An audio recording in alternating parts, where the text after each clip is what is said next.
The Turiya Ateeta Avadhoot Upanishad presented by Svayam Prakash Sharma. Brahm is the soul of the universe.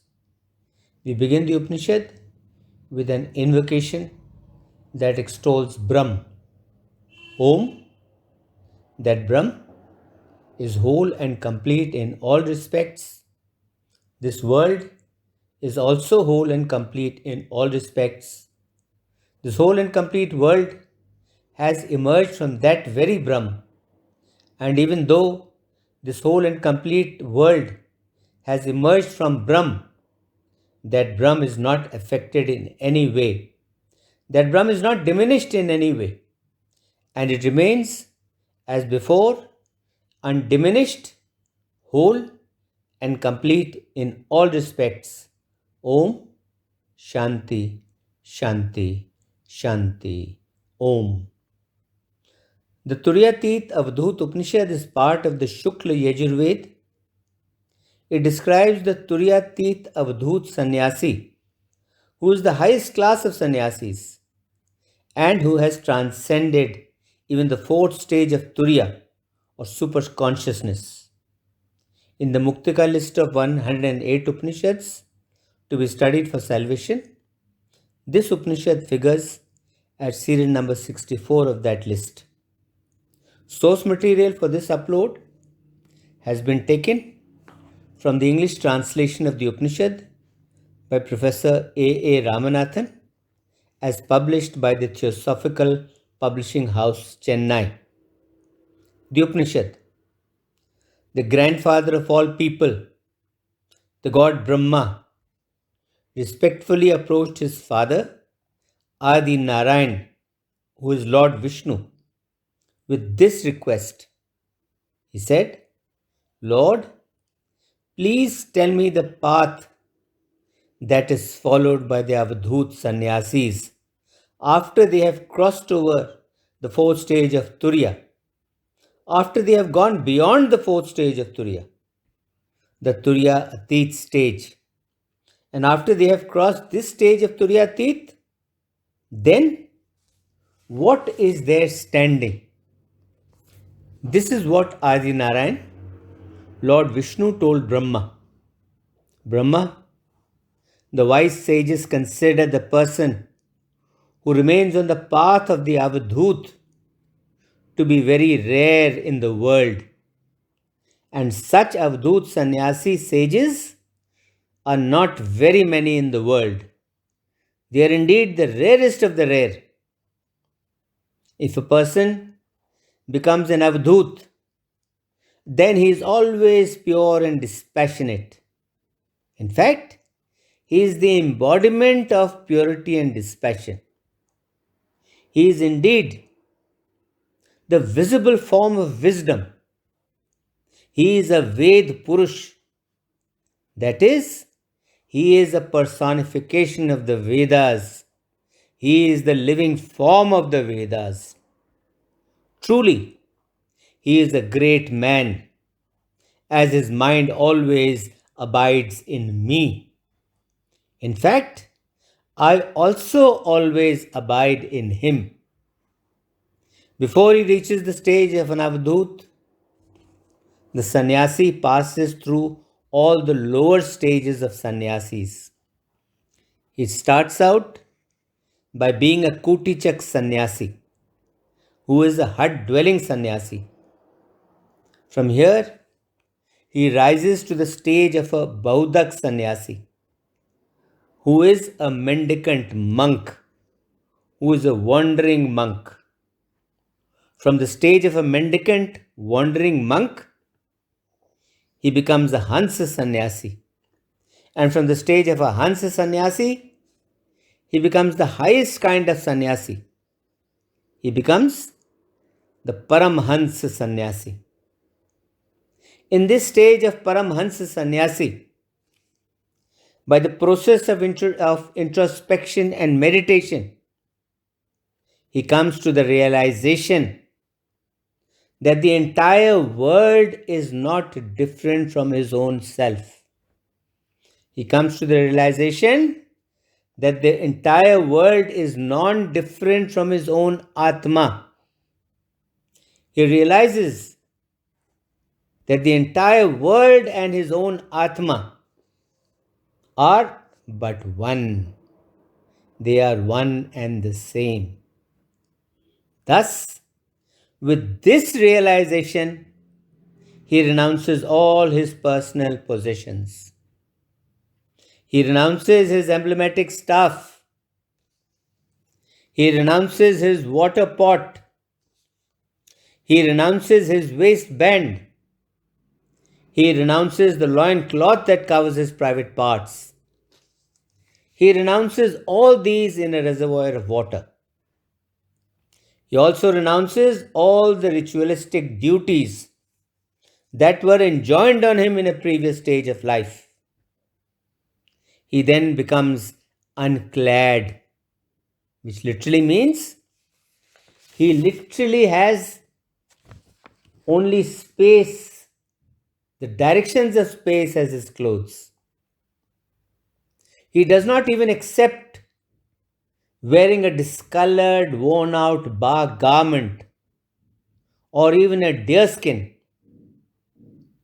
After the stage of Paramhans, he behaves like a person who is subject to no mantras. He performs no rituals. He is not subject to any rituals. He gives up shaving. He gives up oil bath. He gives up his perpendicular mark of sandal paste on the forehead, etc. He becomes one who terminates all religious and secular duties. He gives up all religious and secular duties. He becomes free of religious merit or otherwise in all situations. He gives up both knowledge and ignorance. He conquers the influence of cold and heat. He conquers the influence of happiness and misery. He conquers the influence of honor and dishonor. From now onwards, there is no knowledge or ignorance for him. There is no heat or cold for him. There is no happiness or misery for him. Nor is there honor or dishonor for him.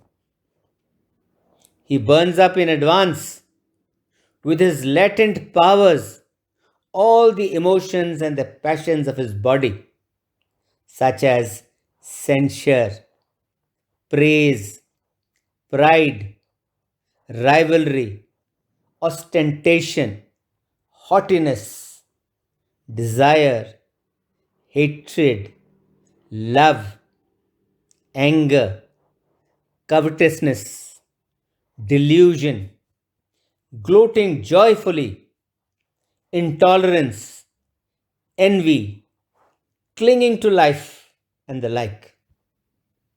He views the body as a corpse, effortlessly and without any restraint whatsoever. He becomes equanimous in gain and in loss.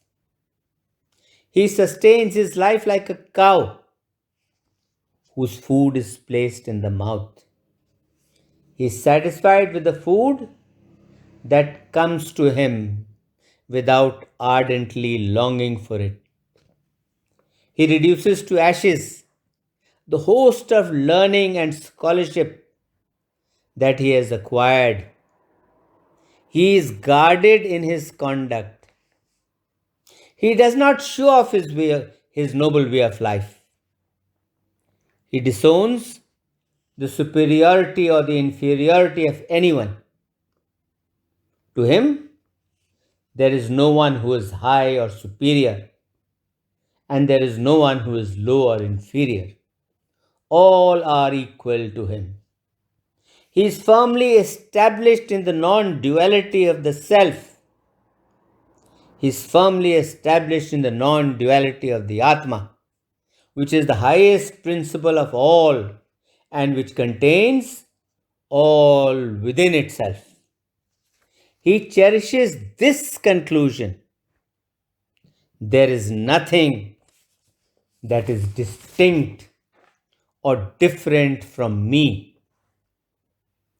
He absorbs in the self, he absorbs in the Atma, the fuel of the concept other than the secret known only to the gods. He is untouched by sorrow. Sorrow does not touch him. He is unresponsive to worldly happiness. He does not respond to worldly happiness. He is free of the desire for affection. He does not seek affection. He is unattached everywhere to the auspicious or to the inauspicious. The functioning of all his senses come to a standstill. He is unmindful of the superiority of his conduct. He is not aware of his own superior conduct. He is unmindful of his learning and of his moral merit that he had acquired in the previous stages of his life. He gives up the conduct befitting the caste and the stage of life he is in. He sees no dreams, since day and night are all the same to him. He is always on the move everywhere. He remains with the body alone that is left to him. His water pot from now on is the watering place. He is always sensible, but he wanders alone as though he were a child, a madman, or a ghost, always observing silence and deeply meditating on his self, deeply meditating on his Atma. He has for his support the propless Brahm. He forgets everything else in consonance with the absorption in his self, in consonance with the absorption in his Atma. This Turiya Ateeta sage reaches the state of the Avadhoot Sanyasi. The Avadhoot Sanyasi, and being the Avadhoot ascetic, and being completely absorbed in the non-duality of the Atma, he finally gives up his body as he has become one with the Pranav Om. Such an ascetic is an Avadhoot, and he has accomplished his life's purpose. Yes, such an ascetic is an Avadhoot, and he has accomplished his life's purpose. This is the Upanishad. Om Shanti Shanti Shanti Om.